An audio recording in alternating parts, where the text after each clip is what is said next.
Squid Game Season 3. The third and last season of Squid Game has arrived, and the worldwide phenomenon that follows competitors as they battle for survival in a series of lethal games for money that might change their lives comes to a satisfying conclusion. With enough room for what now seems to be the beginning of a Squid Game world, the Korean completes the main plot and carries on Seong Gi-hun's quest to destroy the games from the inside out.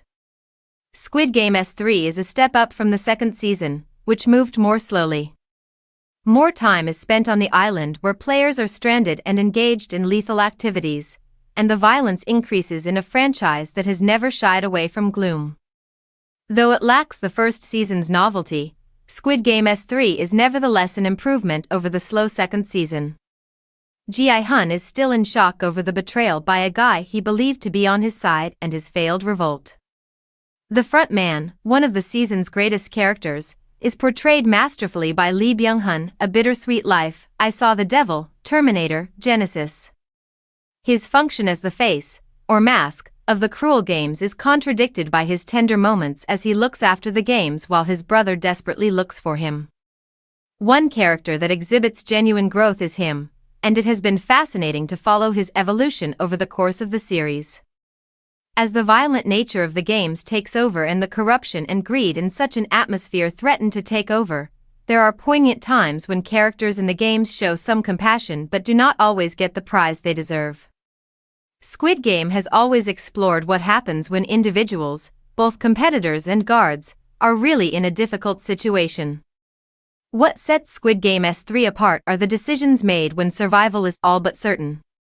The killings are as vicious as ever, and when we see Gi-hun at his lowest point, a feeling of grief pervades the season. He might have traveled to America to be with his daughter, but instead he begins the season shackled in a chamber, unable to muster the desire to continue fighting. He is, of course, given a purpose to live, and his struggle is inspiring as he attempts to rescue as many people as he can against amazing odds. In Squid Game S3, there are other storylines, but none are quite as deep as Gi-hun's. Squid Game USA and Squid Game 87 have already been announced, so the popular program isn't over yet. There is a last preview of where the show is going in the future. Expect more violence, more oppressed people, more avaricious Western capitalists, and Cate Blanchett. I can't wait anymore.